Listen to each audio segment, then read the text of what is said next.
கோவில் இல்லாத ஊரில் குடியிருக்கலாம். குடியிருக்கிற ஊர்களுக்கு கட்டாயம் கோயில் வேண்டும் என்பதெல்லாம் இல்லை. கோயில் இல்லாத ஊரில் குடியிருக்கலாம். ஆனால் நூலகம் இல்லாத ஊரில் குடியிருக்க கூடாது என்ற புது மொழியை நீங்கள் உலகுக்கு உணர்த்தி வருகிறீர்களாக எனக்கு இந்த ஒசூர் புத்தக கண்காட்சி படுகிறது. நண்பர்களே, செவ்வாயிலிருந்து 1 லிட்டர் தண்ணீரை ஒசூருக்கு கொண்டு வர வேண்டுமானால், ஒசூரில் இருக்கிற பெரும் பணக்காரர் விரும்பி கொண்டு வர வேண்டுமானால், நீங்கள் இந்திய மதிப்பில் 80 லட்சம் ரூபாய் நீங்கள் தர வேண்டும். நாம் எவ்வளவு ஆறுகளை நாசம் செய்திருக்கிறோம். காவேரியை நாசம் செய்தவர்கள் நாம். கர்ப்பிணியை நோயாளியாக ட்ரீட் பண்ணுறது, ஸ்கேன் எடுக்கிறது, தடுப்பூசிகள் போடுவது. ஒசூர் புத்தக கண்காட்சியின் சிறப்பு எல்லாம் உங்களோடு பகிர்ந்து கொண்டு, எனக்கு கொடுத்திருக்கிற நான் பல்வேறு புத்தக கண்காட்சியில் விரும்பி எனக்கு கொடுக்கிற தலைப்பு பூமிக்கு வேறெங்கும் கிளைகள் இல்லை என்கிற தலைப்பு. ஏன்னா இன்று பூமிக்கு இன்னொரு கிளை தேடுகிற அறிவியல் முயற்சிகள். நாம் இந்த பூமியை வாழ தகுதியற்ற ஒரு பூமியாக மாற்றிவிட்டோம் என்று தெரிந்தவர்கள், இனி மனிதர்களும் உயிர்களும் வாழ தகுதியான ஒரு கோள் இந்த பிரபஞ்சத்தில் இருக்கிறதா என்று தேடுகிற முயற்சி இந்த அண்மை காலங்களில் நடந்து வருவதால் நாம் அவர்களுக்கு சொல்ல வேண்டிய ஒரு சொல்தான் பூமிக்கு வேறெங்கும் கிளைகள் இல்லை. அவர்கள் ஒற்றுக்கொள்கிறார்கள். செயற்கைக்கோள்கள் போய் விழுகிற எல்லா கோள்களிலும் உயிர்கள் இல்லை. உயிர்கள் இல்லை. செயற்கைக்கோள் விழுந்து கிடக்கிறது. சந்திராயன் கூட 3வது நாம் ஏவி சந்திராயன் கூட ஒரு நிலவின் முதுகு பகுதியிலே விழுந்து கிடக்கிறது. அங்கேயும் உயிர்கள் இல்லை என்று நாம் பார்க்கிறோம். இவ்வளவு உயிர்கள் இல்லை என்று தெரிந்த பிறகும் நாம் செயற்கைக்கோளை ஏவிக்கொண்டே இருப்பதற்கு ஒரு நோக்கம் இருக்கிறது. பூமிக்கு உலகில் எங்குமே உயிரில்லை என்று தெரிந்தும் செயற்கைக்கோள்கள் விண்வெளியில் சுற்றுவது ஏன்? இத்தனை கோள்கள் விண்வெளியில் ஏன் சுற்றுகிறது என்றால், வான்வெளியிலும் வளங்களை தேடி அலைகிறது மனிதகுலம். ஏதாவது கிடைக்குமா? பூமியில் இருப்பதையெல்லாம் நாம் அள்ளிவிட்டோம், தீர்த்து விட்டோம். இனி வேறெங்கும் வான்வெளியில் வளங்கள் இருக்கிறதா என்று தேடி அலைகிறது செயற்கைக்கோள்கள். இது இன்றைக்கு புதிதாக பேசுகிற புவிசார் அரசியல். நாம் அரசியலை பல கோணங்களில் பார்த்திருக்கிறோம், சமூகத்தை பல கோணங்களில் புரிந்திருக்கிறோம். ஆனால் புவிசார் அரசியலை, விண்வெளி பொருளாதாரத்தையும் சேர்ந்து புரிந்து கொள்வதற்காக ஒசூர் புத்தக திருவிழாவில் பூமிக்கு வேறெங்கும் கிளைகள் இல்லை என்கிற ஒரு எச்சரிக்கையை உலகத்துக்கு சொல்ல வேண்டிய கடமை நமக்கு இருப்பதால் நாம் தோன்றிய கோளம் பூமி அல்ல. பிறகு எதுவாக இருக்கும்? அது செவ்வாய். பிரபஞ்சத்தில் முதலாய் செவ்வாய் கிரகத்திலேதான் தண்ணீர் தோன்றியது அப்படின்னு யாரு சொல்றா? செயற்கைக்கோள்களை விட்டுவிட்டு செவ்வாயை நன்கு ஆய்வு செய்த பிறகு செவ்வாயில் ஆறுகள் ஓடிய தடம் இருக்கிறது. செவ்வாயில் ஒரு கடல் இருந்ததுக்கான சுவடுகள் இருக்கிறது. நம்ம செயற்கைக்கோள் சொல்லுது செவ்வாயில் ஆறுகள் ஓடி இருக்கிறது, கடல் இருக்கிறது. இன்று காணாமல் இருக்கிறது என்றால் பூமிக்கு அது நேராமல் பார்த்து கொள்ள வேண்டும். செவ்வாயில் ஆறுகள் இருந்தன, கடல் இருந்தன, இன்று இல்லை. இன்றைக்கு மண் அங்கு ஈரமாக இருப்பதை கொஞ்சம் விஞ்ஞானிகள் எடுத்து வருகிறார்கள். செவ்வாய்க்கு போய் மண் எடுத்து வருகிற விஞ்ஞானிகள் அது ஈரமாக இருப்பதை நமக்கு காட்டுகிறார்கள். அப்ப தண்ணி இருக்கான்னு இருக்கு செவ்வாயில். செவ்வாயிலிருந்து தண்ணீரை எப்படி பூமிக்கு பெறுவது? நாம் தானே எல்லா வளங்களையும் எங்கிருந்தாலும் தேடி தோண்டி கொண்டு வருகிறவளாச்சே. செவ்வாயிலிருந்து பூமிக்கு தண்ணீர் கொண்டு வர முடியாதா என்றால் கொண்டு வர முடியும். எப்படி?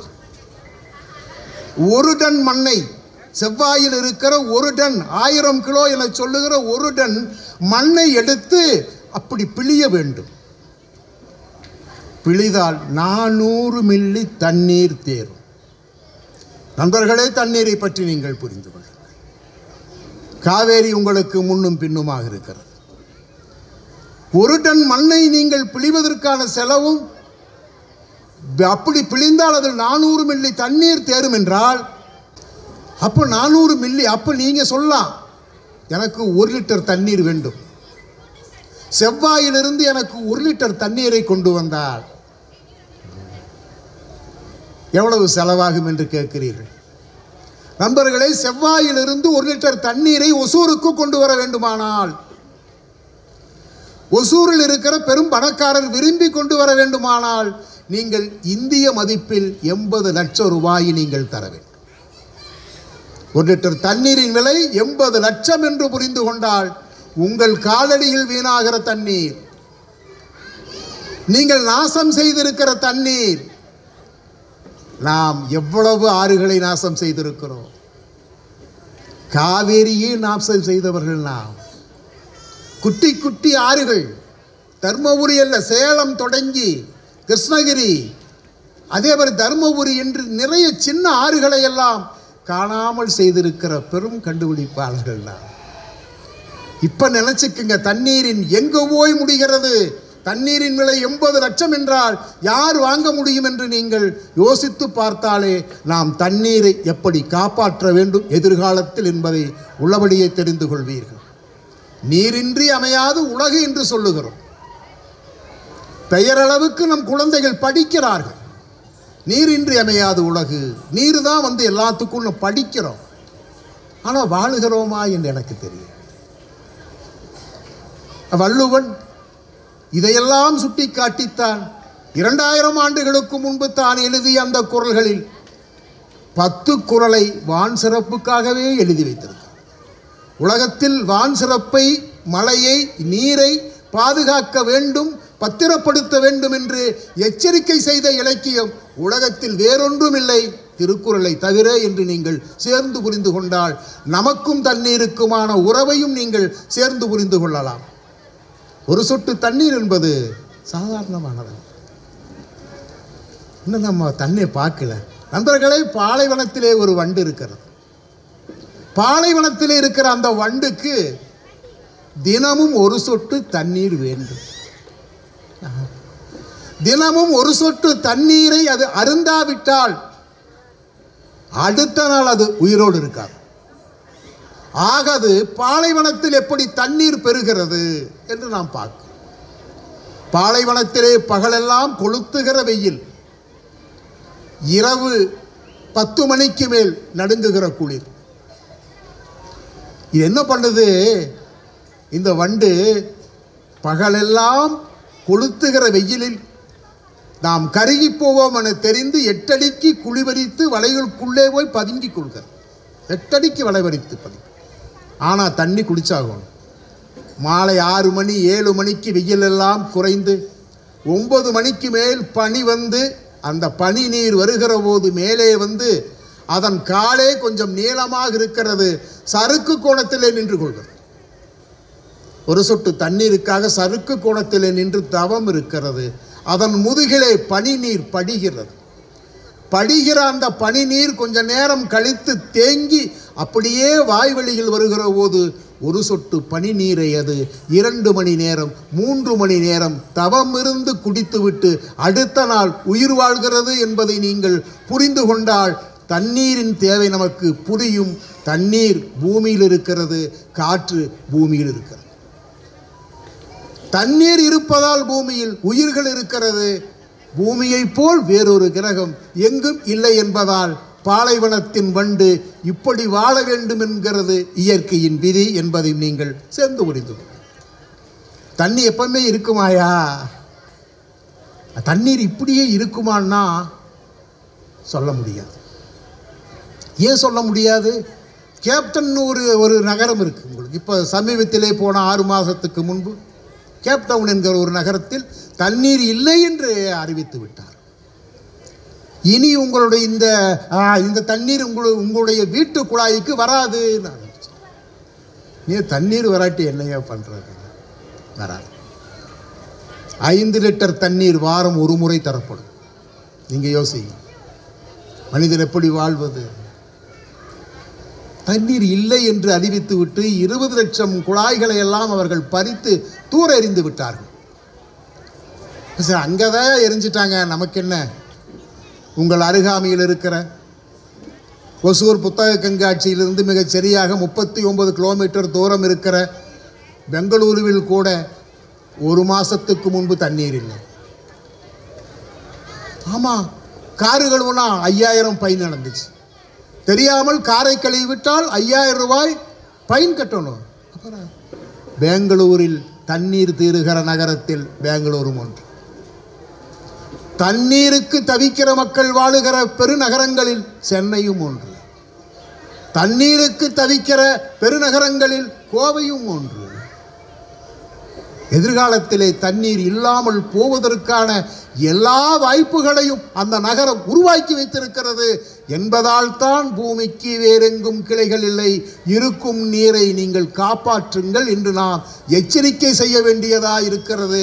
அதுவும் புத்தக கண்காட்சியாய் போய் நாம் தொடர்ந்து பேச வேண்டியதாக இருக்கிறது. நமக்குத்தான் சொல்லிக் கொடுத்திருக்கார்கள், தீதும் நன்றும் பிறர் தர வாரா. நீ என்ன கொடுக்கிறாயோ அதை இயற்கை உனக்கு 100 மடங்காக திருப்பி தரும். அவ்வளவு ஆச்சரியமா இருக்கு. 100 மடங்காக திருப்பி தரும். நெசமாயா அப்படி இயற்கை கொடுத்துருமான்னு ஒரு கேள்வி. 100 மடங்கா திருப்பி இயற்கை கொடுக்குமா? நான் என்ன கொடுத்தாலும். நண்பர்களே, ஒரு முறை ராஜஸ்தானில் மணல் பாங்கான ஒரு இடத்திலே இருந்து மற்ற ஊருக்கு வலசை போகிற பறவைகளுக்காக நாங்கள் காத்திருந்தோம். காலை ஒரு 9 மணி இருக்கும். ஒரு விவசாயி அழுக்கு வேட்டையோடு, இப்படி வெறும் வேட்டி மட்டும் கட்டி கொண்டு அழுக்கான வேட்டியோடு அந்த சின்ன தோட்டத்துக்கு வந்தார். அவர் அங்கே ஒரு தோட்டத்தின் சாலை இருக்கிறது. வந்தவர் ஒரு 100 கிலோ தேறுகிற ஒரு மூட்டை, கோதுமை மூட்டை, 100 கிலோ தேரும் அந்த கோதுமைகள். 100 கிலோ கோதுமையை ஒற்றை மனுஷனாய் இழுத்து வந்து வாசல் வைத்து விட்டு அப்படி வானத்தை அண்ணாந்து பார்க்கிறார். 100 கிலோ கோதுமை மூட்டையை இழுத்து வந்து வைத்துவிட்டு வானத்தை அண்ணாந்து பார்க்கிறார். நான் நினைத்தேன், இந்த மனுஷன் மழையைத்தான் பார்க்கிறாரோ என்று. இல்லை, அவர் பறவைகளை பார்க்கிறார். நண்பர்களே, ஒரு ஏழை விவசாயி 100 கிலோ கோதுமை மூட்டையை கொண்டு வந்து வைத்துவிட்டு வானத்தில் வலசை வருகிற பறவைகள் தென்படுகிறதா என்று பார்க்கிறார். வலசை வருகிற பறவைகளை பார்த்து ஒரு கூவல் கூவுறார், சத்தம் போட்டுவிட்டு முரத்திலே கோதுமையை அள்ளி வீசுகிறார். ஏதோ ஒரு மனிதன் நமக்கு உணவு போடுகிறான் என நினைத்து தானியத்தை விரும்பி சாப்பிடுகிற பறவைகள் கீழே இறங்குகிறது. பறவைகளுக்கு தேவையான கோதுமை சிதறி கிடக்கிறது. கோதுமையை சாப்பிடுகிறது பறவைகள். பிறகு ஆங்காங்கே அவர் தண்ணீரும் வைத்திருக்கிறார். சாப்பாடும் கிடைக்கிறது, தண்ணீரும் கிடைக்கிறது. வலசை வருகிற பறவைகள் இறங்கி இறங்கி கோதுமையும் தண்ணியும் குடித்து விடுகிறது. 10 நாளில் 100 கிலோ கோதுமை மூட்டையும் காலியாகி விடுகிறது. 10 நாளில் 100 கிலோ கோதுமையும் அவர் காலி செய்து விட்டார். நான் நினைத்தேன், இந்த ஏழை விவசாயி இந்த 100 கிலோ கோதுமையும் கொண்டு போய் ஒரு மாவு மில்லில் அரைத்து மாவாகி வைத்திருந்தால் 6 மாதத்துக்கு சப்பாத்தி சுட்டே சாப்பிட்டு இருப்பார். இப்படி பறவைகளுக்கு போட்டு வேடிக்கை பார்த்திருக்கிறாரேன்னு நினைச்சு. ஆனால் 10 நாளுக்கு பிறகு 100 கிலோ மூட்டையும் தீர்ந்த பிறகு அவர் சாக்கை உதறி சாலைக்குள் வீசிவிட்டு வீட்டுக்கு போய் விடுகிறார். அடுத்த நாள் காலை வந்து பார்க்கிறார். 10 நாளும் அந்த பறவைகள் சாப்பிட்டு விட்டு போன, தண்ணீர் குடித்து விட்டு போன இடங்களில் எச்சமும் கழித்து விட்டு போயிருக்கிறார். நீங்கள் இயற்கை எப்படி நமக்கு 100 மடங்கு தரும் என்பதை யோசியுங்கள். எச்சமும் கழித்து விட்டு போயிருக்கிறது. அந்த எச்சத்தின் மீது அவர் விதை கோதுமைகளை, ஒருபடி விதை கோதுமைகளை கொண்டு வந்து எச்சத்தில் வீசி எறிந்து விட்டு போகிறார். மணல் பாங்கான இடத்திலே ஏறுல முடியாது. மணல் பாங்கான இடத்திலே நீர் பாய்ச்ச முடியாது. பறவையின் எச்சத்திலே கோதுமையை வீசிவிட்டு போய் 2.5 மாதம் கழித்து வருகிறார். நண்பர்களே, அங்கே ஒரு கோதுமை வயல். அறுக்கிறார், அடிக்கிறார், அளந்து பார்க்கிறார். 100 மூட்டை கோதுமை தேறுகிறது.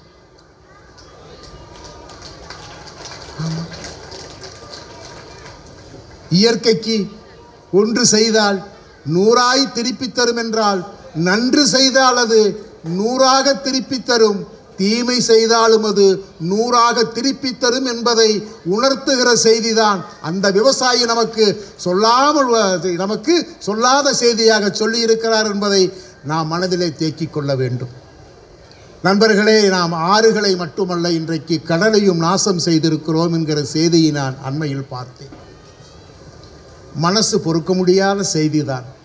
நான் புத்தக கண்காட்சியோ எல்லா கண்காட்சிகளும் இந்த செய்தியை நான் என்னுடைய மக்களோடு பகிர்ந்து கொள்கிறேன். ஏன்னா ஆறுகளை நாசம் செய்வதை நாமே பார்க்கிறோம். ஒரு கடலையும் நாம் நாசம் செய்திருக்கிறோம் என்கிற செய்தி வருகிற போது வியந்தே போகிறோம்.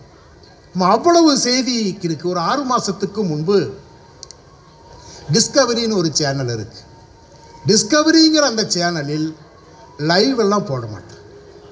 ஆனால் 2 நாள் போட்டேன். என்ன லைவ்னா, ஒரு நீல திமிங்கலம், ஆங்கிலத்தில் அதை ப்ளூ வேல் என்று நம்ம சொல்லுவோம். ஒரு நீல திமிங்கலம் தன்னுடைய குட்டியை நீந்த சொல்லி வற்புறுத்தி கொண்டே இருக்கிறது 2 நாட்களாக. ஒரு நீல திமிங்கலம் கடலில், அதை ஒரே பக்கம் போய் படம் எடுக்க முடியாது க்ளோஸ்அப்பில். ஏன்னா ஒரு நீல திமிங்கலத்தின் எடை 25 ஆப்பிரிக்கா யானைகளை ஒன்று சேர்த்தினால் எவ்வளவு எடை வருமோ அந்த எடை ஒரு நீல திமிங்கலம். ஒரு ஆப்பிரிக்க யானை 6000 டன் எடை. 25 யானைகளை நீங்கள் கூட்டினால் ஒரு நீல திமிங்கலம். கடலில் வாழுகிற பேருயிர், உலகத்தில் முதல் பெரும் பாலூட்டி. அது தன் குட்டியை பால் குடி, நீந்து என்று 12,000 அடி ஆழத்தில் அதை எழுப்பிக் கொண்டே இருக்கிறது. குட்டி மல்லாக்க படுத்தே கிடக்கிறது. என்ன காரணம் என்றால், அந்த குட்டி ஒரு நெகிழி மலைக்குள் 25 ஆண்டு காலமாக நாம் தரையில் வீசிய நெகிழித்தாள்கள், பிளாஸ்டிக் அப்படியே ஆற்றின் வழியாக போய் போய் கடலுக்குள் சேர்ந்து ஒரு மலை போல் ஆகியிருக்கிறது. அந்த மலைக்குள் தெரியாமல் தலை நீட்டி அதற்குள் ஏதோ தின்று திரும்ப முடியாமல் தன்னுடைய வாய் செதலை தானே வைத்து கொண்டு அது இறந்து போய்விட்டதை அறியாத தாய். ஏன்னா எந்த குறிப்பாக மனிதனால் ஆபத்து வர முடியாத இடத்தில் 12,000 அடி ஆழத்தில் கடலுக்குள் இருக்கிற திமிங்கலம் மனிதனால் எந்த ஆபத்தும் என்னுடைய குட்டிக்கு நேராது என்ற நம்பிக்கையோடு அந்த திமிங்கலம் இருக்கிறது.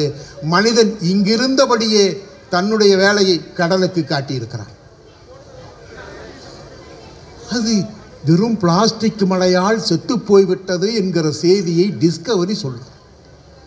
நாம் அந்த செய்தியை பார்த்தவர் அதிகம் இல்லை. நாம் அப்படியான செய்திகளை பார்க்க விரும்புவதும் இல்லை. ஆனால் இந்த செய்தியை நான் சொன்னபோது, குறிப்பாக பள்ளிக்கூடங்கள் நண்பர்களே, புத்தக கண்காட்சியில் அல்ல நண்பர்களே, இலக்கிய கூட்டங்களிலும் அல்ல, இலக்கிய கூட்டங்களையும் புத்தக கண்காட்சிகளையும் கடந்து நம் பள்ளிக்கூடங்களிலே இருக்கிற சின்ன சின்ன குழந்தைகள் இந்த பூமியின் மீது காட்டுகிற கரிசனத்தை எந்த பெரியவர்களும் காட்டிவிட முடியாது. நான் குழந்தைக்கு இந்த செய்தியை சொன்னபோது ஒவ்வொரு குழந்தையும் பதறி போனான். உடனே சொன்னான், ஐயா கேட்கறதுக்கே ரொம்ப கஷ்டமாக இருக்குது, குட்டியவே நம்ம கொன்று போட்டோமான்னு. ஆமாம், கொன்று போட்டோம். சரியா, போனது போகட்டும், நம்ம எல்லாம் போய் ஒன்று சேர்ந்து கடலில் இருக்கிற அந்த பிளாஸ்டிக் குப்பை தூக்கி தரையில் எரிஞ்சிட்டா என்னங்க ஐயா? எல்லாம் 3, 4 படிக்கிற குழந்தைகள், இன்னும் 10 வயது கூட பூர்த்தியாகாத குழந்தைகள். எவ்வளவு அக்கறையோடு அவன் சொல்கிறான், கடலில் இருக்கிற அந்த நெகிழி மலையை தகர்த்து தரையிலே தூக்கி எறிந்து விடலாம் என்கிறார்கள் குழந்தைகள். நான் சொன்னேன், முடியாது. ஏனையா முடியாது? ஏன் எதுக்கு முடியாதுன்னு சொல்கிறீங்க? முடியும் என்று சொல்லுங்கள். இல்லை கண்ணு, முடியாது. ஏனையா முடியாது? நாம் கடலிலே இதுவரையிலும் போய் சேர்த்து இருக்கிற பிளாஸ்டிக்கை தூக்கி தரையிலே போட்டால் அது 4 அடிக்கு வந்துவிடும். பிறகு ஒசூரில் நாம் குடியிருக்க முடியாது. 4 அடிக்கு பிளாஸ்டிக் இருந்தால் நாம் புத்தக கண்காட்சியும் நடத்த முடியாது. ஆஹா, அவ்வளவு வருமானா? அவ்வளவு வரும். வெறும் 25 ஆண்டு காலத்தில் நாம் கடலுக்கு சேர்த்து இருக்கிற பிளாஸ்டிக் மலை 80 லட்சம் டன் பில்லியன். நீங்கள் நாளைக்கு வீட்டிலே போய் கணக்கு போட்டு பார்த்தால் கணக்கே போட முடியாத அளவுக்கு நாம் கடலுக்கு அந்த கழிவை கொண்டு போய் சேர்த்து இருக்கிறோம் என்பதை சொல்வதற்குத்தான் பூமியில் இந்த கடலும் இருக்கிறது. பூமியினுடைய இயற்கையினுடைய சூழலை இயக்கத்தை தீர்மானிக்கிற பெரும் பங்கு கடலுக்கு இருக்கிறது. கடலிலிருந்து நமக்கு உயிர்காற்று வருகிறது, கடலிலிருந்து நமக்கு மழை வருகிறது என்பதால் பூமிக்கு வேறெங்கும் கிளைகள் இல்லை என்றால் கடலையும் நாம் காப்பாற்ற வேண்டும் என்கிற செய்தியை நான் குழந்தைகளுக்கு சொன்னேன். குழந்தைகள் கேட்டார்கள், அது எப்பையா மக்கு? நாம் கேட்டிருக்கிறோமா? கேட்க நல்ல வேளை ஒசூர் புத்தக கண்காட்சியில் நீர்ப்பாட்டில் மேடையில் இல்லை. அதுவே இந்த புத்தக கண்காட்சியின் சிறப்பு. பூமிக்கு வேறெங்கும் கிளைகள் இல்லை என்று பேசுகிற போது ஒரு தண்ணீர் பாட்டிலை வைக்காமல், பிளாஸ்டிக் பூக்கள் வைக்காமல் முளைப்பாரியை வைத்திருக்கிறார்கள். இந்த பூமி தலைக்கட்டும் என்பதற்காக நீங்கள் அதற்காக ஒரு பெரும் கைதட்டை தந்து இந்த மேடையின் பண்பை, இந்த மேடையின் ஒழுக்கத்தையாவது நாம் வாழ்க்கையில் கடைபிடிக்க வேண்டும் என்று உள்ளபடியே புத்தக கண்காட்சி நிர்வாகிகளை பாராட்டுகிறேன். குழந்தைகள் கேட்டார்கள், எப்போது மக்கும்? தெரியாது. என்னையா இப்படி சொல்லுகிறீர்கள்? எப்போது மக்கும் என்று தெரியாதா என்று கேட்டார். தெரியாதுன்னு சொன்னேன். சும்மா சொல்லுங்க ஐயா, எப்பையா மக்கு? அதுக்கு ஒரு நேரம் இருக்கலன்னா. உனக்கு டைட்டானிக் கப்பல் தெரியுமான்னு கேட்டேன். ஆமாம், டைட்டானிக் கப்பல் தெரியுமானா சில குழந்தைகள் தெரியும் என்கிறார். டைட்டானிக் கப்பல் ஒரு ஆழ்கடலில் மூழ்கி மிகச்சரியாக 106 வருஷம்தான் ஆச்சு. 106 வருஷத்துக்கு முன்னாடி 3000 உல்லாச பயணிகளை ஏற்றிக்கொண்டு கடலிலே பயணித்த அந்த கப்பல் இரண்டாக பிளந்து கடலுக்குள் மூழ்கிவிட்டது. 3000 உயிர்களும் மனித உயிர்களும் ஜலசமாதியாய் அங்கே. இப்போ என்ன பண்ணுறான்னா, அங்கே ஒரு சுற்றுலா வச்சிருக்கேன். 100 ஆண்டுகள் கழித்து ஒரு சுற்றுலா. டைட்டானிக் கப்பல் மூழ்கி 100 ஆண்டுகள் பிறகு, 100 ஆண்டுகளுக்கு பிறகு ஒரு சுற்றுலா. நீங்கள் டைட்டானிக் கப்பலை போய் பார்க்கலாம். எவ்வளவு பெரிய வாய்ப்பை நீங்கள் பெற்றிருக்கிறீர்கள். டைட்டானிக் கப்பலை பார்த்தால் அது உடைந்து அந்த கடற்கரையே கிடப்பதை போய் நீங்கள் அரை மணி நேரம் இருந்து பார்த்து விட்டு வருகிற ஆக்சிஜனோடு நீங்கள் போகலாம். 5 பேர் போகிற நீர்மூழ்கி கப்பலில் போய் நீங்கள் பார்த்து வரலாம். கட்டணம் கட்டாயம் கட்ட வேண்டும். நீங்கள் போய் வருகிற அந்த கடலில் போய் வருகிற கட்டணம் மட்டும் இந்திய மதிப்பில் 12 கோடி. 12 கோடி ரூபாய் பணம் கொடுத்தால் 100 ஆண்டுகளுக்கு முன்பே கடலில் விழுந்த அந்த கப்பலை பார்த்து வரலாம். அவர்கள் ஒரு அழகான விளம்பரம் கொடுத்தார்கள். நண்பர்களே, நீங்கள் சீக்கிரம் அதை பார்த்து விடுங்கள். நீங்கள் வெறும் 12 கோடி செலவாகிறதே என்று பதற வேண்டாம். அது ஒரு வரலாற்று சின்னம். ஒரு ஆழ்கடலிலே போய் மூழ்கி போன ஒரு பெரும் கப்பலை பார்க்கிற வாய்ப்பு உங்களுக்கு கிடைத்திருக்கிறது. நீங்கள் பார்க்காமல் இருந்தால் இன்னும் ஒரு 10-15 ஆண்டுகளில் ஒரு கப்பல் இங்கே மூழ்கியதற்கான எந்த சுவடும் இல்லாமல் கடலில் கரைந்து போகும் என்கிறார். அப்படி நாம் சேர்த்து இருக்கிற பிளாஸ்டிக் மழை கரைந்து போகுமா? டைட்டானிக் கப்பல் கரைந்து போன பிறகும் ஒரு 50 ஆண்டு கழித்து, 100 ஆண்டு, 1000 ஆண்டு, 10,000 ஆண்டு, எத்தனை ஆண்டுகளில் அது மக்கும் என்று தெரியாத அளவுக்கு அவ்வளவு குப்பைகளை சேர்த்து விட்டு ஏதும் தெரியாத அப்பாவியைப் போல் நாம் உட்கார்ந்து இருக்கிறோமே என்று நான் நினைக்கிற போது என்னை நானே வருத்தி கொள்ளுகிற பல காட்சிகள் இருக்கிறது. நண்பர்களே, நான் இயற்கைக்கு என்ன தருகிறோமோ இயற்கை திருப்பி தரும் என்று நான் உங்களிடத்தில் இல்லை, எல்லோரிடத்திலும் சொல்லிக் கொண்டிருக்கிறேன். எங்கள் ஊரில் இப்போதெல்லாம் பெண் குழந்தைகள் நன்கு படிக்கிறார்கள். கோயம்புத்தூரில், பொதுவாக தமிழ்நாட்டில் எல்லோரும் படிக்கிறார்கள். உண்மையில் மகிழ்ச்சியாக இருக்கிறது. அதுவும் தொழில்நுட்பம் மிகுந்த நகரமாக பெங்களூரும், அருகில் இருக்கிற ஒசூரும், எங்களுடைய கோயம்புத்தூரும் தொழில்நுட்பத்திலும் சிறந்து ஆணும் பெண்ணும் இன்றைக்கு நிறைய வேலை செய்கிறார்கள். ஓரளவு சம்பாதிக்கிறார்கள். மகிழ்ச்சி தான், மகிழ்ச்சியாக இருக்கிறது. கோயம்புத்தூரில் படித்து எங்களூர் ஒரு பெண் இத்தாலியில் ஒரு பெரும் ஆளுமையாக இருக்கிறாள். இத்தாலியிலே அந்த பெண் வேலை செய்கிறாள். இத்தாலியிலே வேலை செய்கிற நம்மூர் பையனாய் பார்த்து காதலித்து அங்கேயே திருமணம் செய்து கொண்டு இத்தாலி ரோம் நகரில் இருக்கிறார்கள். 4 வருஷமாச்சு, குழந்தை இல்லை. நம்ம சும்மா இருக்க மாட்டோம். ஏதாவது விசேஷம் இருக்கா என்று கேட்டுக்கொண்டே நாம் இருக்கிறோம். அப்படி கேட்டுக்கொண்டிருக்கிற வாய்ப்பு நமக்கு இன்றைக்கு முழுக்க தொழில்நுட்பம் கொடுத்திருக்கிறது. அதுவும் தகவல் தொழில்நுட்பம். இல்லைம்மா சொல்கிறேன்னு இருந்த பொண்ணு 4 வருஷம் கழித்து சொல்லிச்சு, அம்மா ஒரு நல்ல செய்தி. என்ன சொல்லு? நான் ஒரு 4 மாதம் முழுகாமல் இருக்கேன் அப்படின்னா. சந்தோஷமான செய்தி தானே. நீ 4 மாதம் முழுகாமல் இருக்கிறேன்னு சொன்னால் இன்னும் 6 மாதத்தில் ஒரு பேரனையோ பேர்த்தியோ எங்களுக்கு பெற்றுக் கொடுப்பாய். நாங்கள் யாராவது அங்கு உதவிக்கு வர வேண்டுமா என்று கேட்கிறார்கள் கோயம்புத்தூரிலிருந்து ரோமுக்கு. அந்த பொண்ணு சொல்கிறா, நம்ம ஊரில் தாமா கர்ப்பிணியை நோயாளியாக ட்ரீட் பண்ணுறோம். கர்ப்பிணியை நோயாளியாக ட்ரீட் பண்ணுறது, ஸ்கேன் எடுக்கிறது, தடுப்பூசிகள் போடுவது. ஆமாம், இங்கே கர்ப்பிணியை ஒரு நோயாளியை போல் பார்க்காமல் இத்தாலியில் கர்ப்பிணியை ஒரு தாய்மையாக கொண்டாடுகிறார்கள். தாய்மை இழந்தவர்களுக்கு பள்ளிக்கூடங்கள் திறக்கிறார்கள். அவர்களுக்கென்று பாட புத்தகங்கள் இருக்கிறது.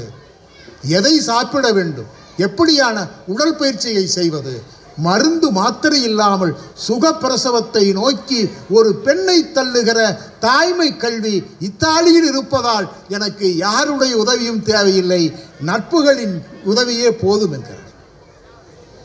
நான் குழந்தை பெற்று விட்டு சொல்லுகிறேன், அப்போது வாருங்கள் என்கிறாள். மகிழ்ச்சியாக இருக்கிறது.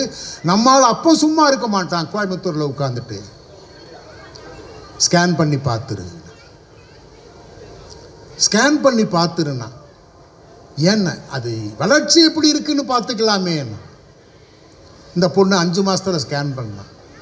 அங்கெல்லாம் ஸ்கேன் பண்ணால் கருவில் இருப்பது ஆணா பெண்ணா என்று சொல்லலாம். அது அங்கு குற்றம் இல்லை. அது என்ன கருவில் இருக்கிறது ஆணா பெண்ணா என்று ஸ்கேன் பண்ணி சொல்லிடுவாங்க. 5 மாதத்தில் ஸ்கேன் செய்கிறாள்.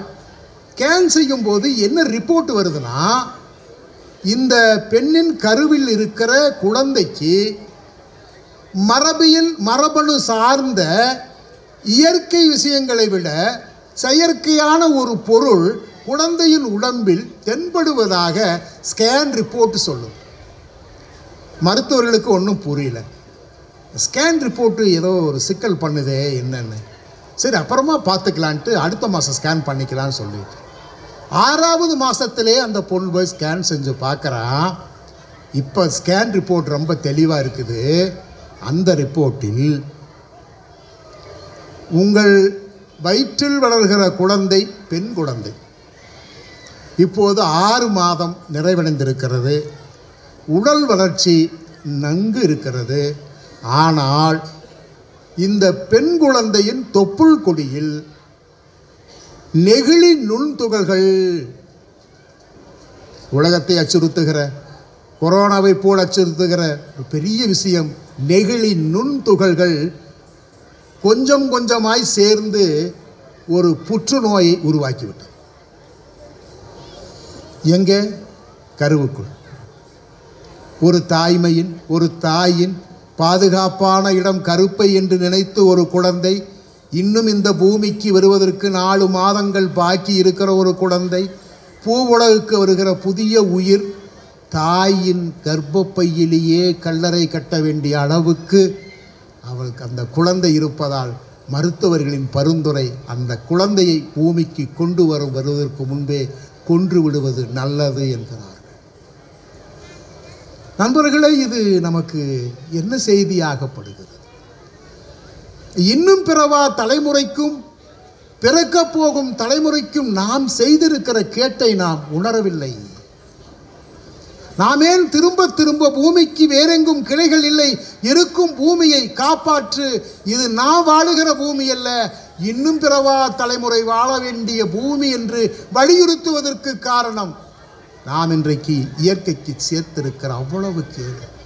அந்த பொன் கதறி அழுதபடி சேதியை கோயம்புத்தூருக்கு சொல்லிவிட்டு கருவை கலைத்திருக்கிறாள் என்பது உள்ளபடியே நம்முடைய குடும்பத்தில் நேர்ந்திருக்கிற துயரம் என்பதையும் நீங்கள் சேர்ந்து பதிவு செய்து கொண்டாலே. என்னையா நெகிழி நுண்துகள் என்ற ஒரு செய்தியை இப்படி சொல்லுகிறீர்களே, உண்மையா என்றால் இன்றைக்கு என்னுடைய உடலில் ஒசூர் புத்தக கண்காட்சியில் மேடையிலும் கீழேயும் உட்கார்ந்து புத்தகம் வாங்கி கொண்டே ஏதோ ஒரு சின்ன தின்பண்டத்தை வாங்கி கொண்டே நின்றிருக்கிற எல்லாருடைய உடம்பிலும் சுழியம் 6 அந்த சின்ன சின்ன பிளாஸ்டிக் துகள்கள் கலந்திருக்கிறது இரத்தத்தில். மருத்துவர்கள் ஒப்புக்கொள்கிறார்கள், உலகெங்கும் இருக்கிற மனிதர்களின் இரத்தத்தில் நெகிழி நுண்துகள், பிளாஸ்டிக் நுண்துகள் காற்றில் வந்து கலந்திருக்கிறதுன்னா நம்பவே முடியல. என்னையா பிளாஸ்டிக்கை நாங்கள் வீதியில் தானே முழுசாத்தானே வீசணும், பாட்டிலாத்தானே வீசினோம், பையாத்தானே வீசினோம், அது எப்படி துகளாச்சு பவுடர் ஆச்சுன்னா நீங்கள் அது சும்மா இருக்காது. கடலுக்கு போவதற்குள் ஒன்றோடு ஒன்று உரசி ஒன்றோடு ஒன்று மோதி அது கிளப்புகிற புகை போல கிளப்புகிற துகள் காற்றில் நீரில் நிலத்தில் நீக்கமர கலந்துவிட்டு ஏதும் செய்ய முடியாத அளவுக்கு அது நீக்கமர கலந்து விட்டது. இனி என்னையா பண்ணுறது, இப்படி பண்ணாச்சே. ஆமாம், இன்றைக்கு இரத்த உறைவு நோய் என்ற ஒரு புதிய நோயை நாம் உலகுக்கு கொண்டு வந்திருப்பது நாம் பிளாஸ்டிக் பயன்பாடு என்பதை நீங்கள் நினைத்தால் வெறும் மக்கும் குப்பை மக்காத குப்பை என்று பேசிக்கொண்டிருக்கிற, மஞ்சள் பை தூக்கினாலே பிளாஸ்டிக் ஒளிந்து விடும் என்று இருக்கிற எல்லா கனவுகளையும் தகர்த்து நாம் போட்டிருக்கிற குப்பை, நம்மோடு சேர்ந்திருக்கிற பிளாஸ்டிக் ஒரு பெரிய தீங்காய், ஒரு பெரிய யமனாய் நம்முள் நிற்பதைத்தான் நாம் தொடர்ந்து பேச வேண்டிய யோசிக்க வேண்டிய காலகட்டத்தில் இருக்கிறோம் என்பதையும் நீங்கள் புரிந்து கொள்ள வேண்டும். எல்லா நிலத்தை விடவும் இன்றைக்கு பனி நிலம் என்பது ரொம்பவும் பாழ்பட்டிருக்கிறது. பனிநிலம் ரொம்பவும் இன்றைக்கு பாழ்பட்டிருக்கிறது. அது தன்னுடைய இயல்பை விட 70 விழுக்காடு தன்னுடைய இயல்பை இழந்து விட்டது. நாம் பூமிக்கு கொஞ்சம் வெப்பத்தை கூட்டி இருக்கிறோம், மறந்துடாதே. புவி வெப்பம் என்று பேசிக்கொண்டிருந்தோம். வெயில் வேலூரில் கொஞ்சம் அதிகமாக இருப்பதை நாம் ஆண்டு ஒரு முறை பார்த்திருக்கிறோம். வேலூருக்கு வெயிலூர் என்று பெயர் வைத்திருக்கிறோம். ஆனால் இந்த ஆண்டு ஈரோடு அந்த பெயரை, அந்த பெருமையை தட்டி போய்விட்டது. ஈரோட்டில் அதிக வெயில். ஈரோட்டு மக்கள் ரொம்பவும் ஆச்சரியப்பட்டார்கள். வெளிவரவே முடியவில்லை என்கிறார்கள்.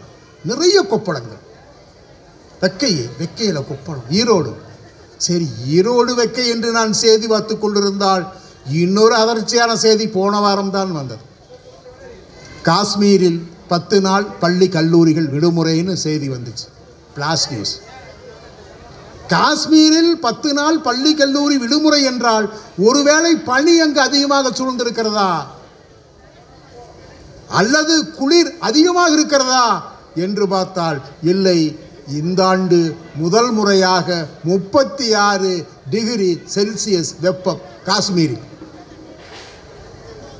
வெப்பத்தை அவன் பார்த்ததே இல்லை.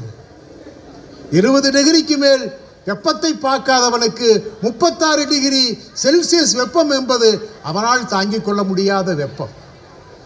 இவ்வளவு வெப்பமான பிறகு பனி மலைகள் கரைந்து கொண்டே இருப்பதை நம் பார்வைக்கு வராமலே இருக்கிறது.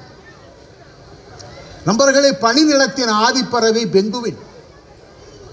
பெங்குவின் என்றால் உங்களுக்கு தெரியும், அது இந்தியாவை சேர்ந்த பறவை அல்ல. அது பனி நிலத்திலே வாழுகிற ஒரு பறவை. அது ஒரு ஆதி நிலத்தின் பறவை. இந்த இயற்கை தண்ணீரை 3 மடங்கு சேர்த்து செக் வைத்திருக்கிற, அது நினைத்தால் அதை கரைத்து விட்டு கடல் மட்டத்தை உயர்த்தி நகரத்தை கடலுக்குள் தூக்கி எறிவதற்கான ஒரு செக்கு தான் பனிநிலம். பனிநிலம் உருக உருக உருக கடல் அப்படியே உயர்ந்துட்டே போயிடும். இப்போ என்ன ஆகுதுன்னா 4 வருட காலம் விஞ்ஞானிகள் ஆய்வு செய்கிறார்கள். நண்பர்களே, பனிநிலத்தை பற்றி சில விஞ்ஞானிகள் மிகுந்த கரிசனத்தோடு ஆய்வு செய்கிறார்கள். இந்த 4 ஆண்டு ஆய்வில் பெங்குவினை பற்றி ஆய்வு செய்கிறார்கள். 4 ஆண்டுக்கு முன்பு வருஷத்துக்கு ஒரு முறை பெங்குவினுக்கு இனப்பெருக்க காலம். அவன் எந்த உயிர் இந்த பூமியில் தோன்றினாலும் அது தன்னுடைய வாரிசை இந்த பூமியில் விட்டு விட்டு போக வேண்டும் என்பது இயற்கையின் விதி. அப்போ பெங்குவின்னு இந்த 10-11 மாதம் ஆணும் பெண்ணும் சேர்ந்தே இருக்கு. அது சமூகமாக கூட்டமாக வாழுகிற பறவை. ஒரு காலத்தில் பெங்குவினுக்கு நீண்ட சிறகுகள் இருந்தன. அது கடலுக்கு மேலே வெகு தூரம் பறக்கிற வாய்ப்பை பெற்றிருந்தது. ஆனாலும் இவ்வளவு பெரிய சிறகை வைத்திருந்தாலும் கடலுக்குள்ளே மூழ்கித்தான் மீன்பிடித்து சாப்பிட வேண்டும் என்கிற ஒரு நிலை இருந்தபோது அது தன்னுடைய நீண்ட சிறகுகளை கொஞ்சம் கொஞ்சமாய் படிநிலை வளர்ச்சியில் சுருக்கி துடுப்புகளாக தன்னுடைய சிறகை மாற்றிக்கொண்டு ஆழ்கடலுக்குள் நீந்தி மீன்பிடித்து வாழுகிற பறவையாக மாறிவிட்டது. எது ஆண் எது பெண் என்று தெரியாது. எல்லாம் ஒன்றா சுற்றிட்டு கிடக்கும். ஆனால் இயற்கை இனப்பெருக்க காலம் வருகிற போது பெண் பெங்குவின் பறவையினுடைய கழுத்தில் ஒரு 2-3 தூவிகளை வண்ணமயமாக அமைத்துவிடும். ஒரு ஆணுக்கு தெரிந்து விடும், ஆஹா, போன வாரம் வரையிலும் நம்மோடு சுற்றி கொண்டிருந்தவதா இவ பெண் தானா? இவரிடத்திலே எப்படி இசைவு கேட்பது, இவரிடத்திலே எப்படி உடன்பாடு கேட்பது, இவரிடத்திலே எப்படி என் காதலை தெரிவிப்பது என்று குழம்பி போகும் அந்த ஆண் பெங்குவின். எப்படி சொல்வது, தன் காதலை எப்படி சொல்வது? என்னை ஏற்றுக்கொள்வாளா அவள்? ஒரு பெண்ணும் தான், போன வாரம் வரை கூட இருந்தவள் தான். ஆனால் அவள் பெண் என்று எனக்கு தெரியாது. ஆனால் இயற்கை காட்டி கொடுத்து விட்டது. இணக்கம் கேட்க வேண்டும். இருக்கவே இருக்கு கடற்கரையில் கொஞ்சம் மீதமான கூழாங்கற்கள். தன்னால் தூக்க முடிகிற ஒரு கூழாங்கல்லை தூக்கி அந்த பறவை தன்னுடைய இடுக்கில் இடுக்கி கொண்டது நடந்து வருகிற அழகை நீங்கள் கற்பனை செய்தால் அவ்வளவு அழகாக இருக்கும். அவ்வளவு அழகாக இருக்கும். ஒரு கல்லை, ஒரு கூழாங்கல்லை தூக்கி வந்து ஒரு பெண் பறவையின் முன்னாடி வைக்கும். பெண் பறவைக்கு அந்த கூழாங்கல்லும் கூழாங்கல்லை கொண்டு வந்தவனும் பிடித்து போனாள். பிடிக்கணும், இல்லாட்டி அப்படி காலில் தள்ளி விட்டு போயிடுச்சுன்னா போச்சு, அவ்வளோதான். நல்ல கல்லாக பார்த்து, நேர்த்தியான கல்லாக, சொரசொரப்பில்லாத நல்ல ஒரு கூழாங்கல்லை தூக்கி வந்து ஒரு பெண் பறவையின் முன்னாடி வைத்தாள். கல்லை பார்க்கிறது, கொண்டு வந்தவனை பார்க்கிறது. கல்லும் பிடித்து போகிறது, கொண்டு வந்தவனும் பிடித்து போகிறான். இப்போது அந்த கல்லை வாங்கி வைத்து கொள்ளும். இதற்கு தாங்க முடியாத சந்தோஷம். அங்கேயே 2-3 குட்டிக்கரணம் அடித்து போய் இன்னொரு கல்லை தூக்கி வந்து பெண் பறவைக்கு தரும். அதையும் வாங்கி கொண்டு அந்த பெண் பறவை வைத்து தாங்க முடியாத மகிழ்ச்சியில் போய் ஒரு 10-15 கூழாங்கல்லை தேடி தேடி எடுத்து வந்து பெண் பறவைக்கு தர, அந்த 10-15 கூழாங்கல்லையும் வாங்கி வட்டமாக வைத்து அதன் மீது ஏறி நின்று ஆணும் பெண்ணும் இனப்பெருக்கம் செய்து அதனுள்ளே ஒரு முட்டையிட்டு அடைகாத்து ஆணும் பெண்ணும் அந்த குஞ்சுக்கு நல்ல உணவூட்டி பனி உருகுகிற காலத்துக்குள் ஒரு பெங்குவின் குஞ்சை இந்த பூமிக்கு தருவது என்பது பெங்குவின் வாழ்க்கையின் வழக்கம். எந்த காலத்தில் பனி உருகும், எந்த காலத்தில் பனி உறையும், ரொம்ப முக்கியம். உருகுதல் வேறு, உறைதல் வேறு. உறைதல் என்பது பாறை போல் ஆகுவது, உருகல் என்பது நீர் போல் ஓடுவது. இது பெங்குவின் பறவையின் மரபணுவில் பதிவான செய்தி. தெரியும் இனப்பெருக்க காலத்தை எப்போது வைக்க வேண்டும்? இந்த பனி உறைந்து கிடக்கிற பாறையாய் இருக்கிற நேரத்தில் நம்முடைய இனப்பெருக்கத்தை முடித்து மொட்டை வைத்து குஞ்சை பொறித்து குஞ்சை காப்பாற்றி விட்டால் பிறகு பனி கொஞ்சம் கொஞ்சமாய் உருகினால் நாம் இந்த கடலில் தப்பித்து விடலாம் என்று முட்டை வைக்கிறது வழக்கம். 4 வருஷமாக என்ன ஆகுதுன்னா, மொட்டை வைக்குது, கூழாங்கல்லாம் தூக்கி வந்து எல்லாம் செய்துவிட்டு முட்டை வைக்கிறது. முட்டை வைத்தால் அந்த முட்டையை அப்படியே பனி திடீரென்று உருகி முட்டையை தூக்கி கடலுக்குள் வீசி விடுகிறது. அவ்வளோதான், ஒரு முட்டை போச்சு, ஓராண்டும் போச்சு. ரொம்பவும் அதுக்கு வருத்தம் தான். நாம் ஏதோ தவறளித்து விட்டோமா, காலம் தவறி விட்டோமா, சரி, இன்னும் கொஞ்சம் முன்னாடியே நம்முடைய இனப்பெருக்க காலத்தை கொண்டு போகலாம் என்று இன்னும் கொஞ்சம் முன்னாடி போய் தன்னுடைய இனப்பெருக்க காலத்தை முடித்துவிட்டு ஒரு முட்டை வைத்து அடைகாத்து ஒரு குஞ்சு பொரித்திருக்கிறது. அது கண்விழிக்காத குஞ்சு அந்த கூட்டில் கிடக்கிறது. பனி உருகி கண்விழிக்காத குஞ்சை தூக்கி கடலில் வீசி விடுகிறது. 4 ஆண்டு காலம் போராடி போராடி பார்த்துவிட்டு ஒரு புதிய சந்ததியை இந்த பூமிக்கு கொண்டு வந்து சேர்த்த முடியாத பெங்குவின் பறவைகள், பெண் பறவைகள் ஆண்களை பார்த்து சொல்லிற்று, ஆண்களே ஆண்களே, இனிமேல் கூழாங்கல்லை தூக்கி வராதீர்கள்.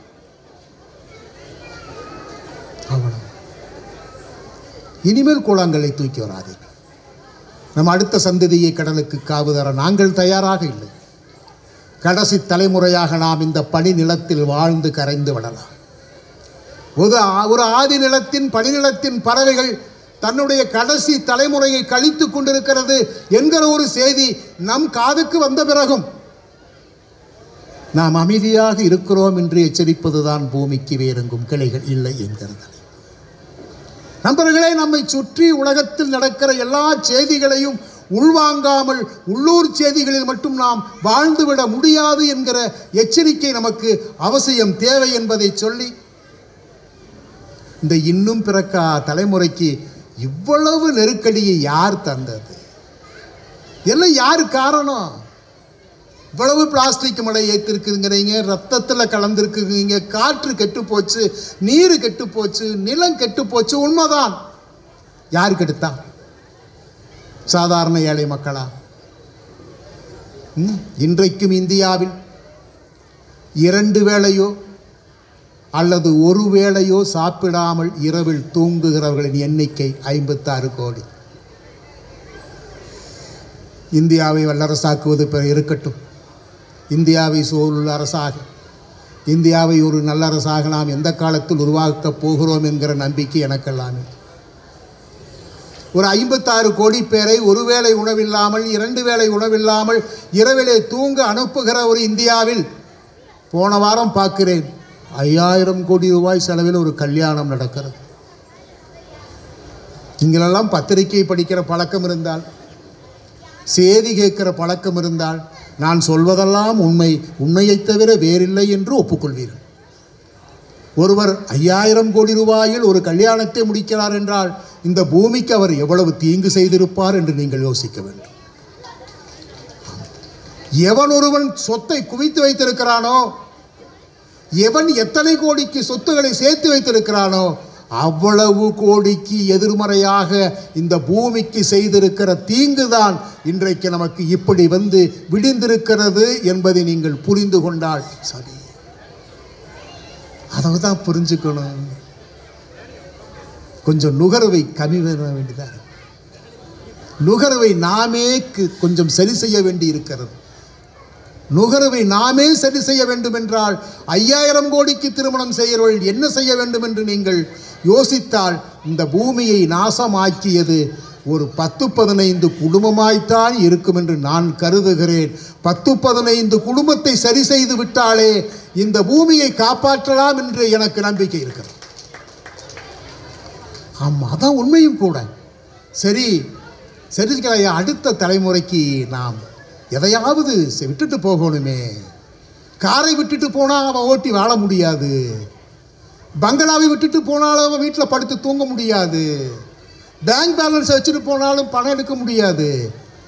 எதை விட்டு போவது? அடுத்த தலைமுறை வாழ்வதற்கு இந்த ஒசூர் புத்தக கண்காட்சியில் பூமிக்கு வேறெங்கும் கிளைகள் இல்லை என்று இவ்வளவு நேரம் உருக பேசிய நீங்கள் ஒரு அறத்தை சொல்லிவிட்டு போனால் தானே அது சரியாக இருக்கும். ஒரு நல்ல தீர்வை சொல்லிவிட்டு போனால் தானே அது சரியாக இருக்கும். அதுதானே நல்ல உரையும் கூட என்று நீங்கள் கேட்பது உண்மையிலே நல்ல விஷயம். நாம் எதை விட்டு போக வேண்டும் இந்த பூமியில்? இன்னும் பிறவா தலைமுறைக்கு நாம் எப்படி இந்த பூமியை விட்டு போவோம்?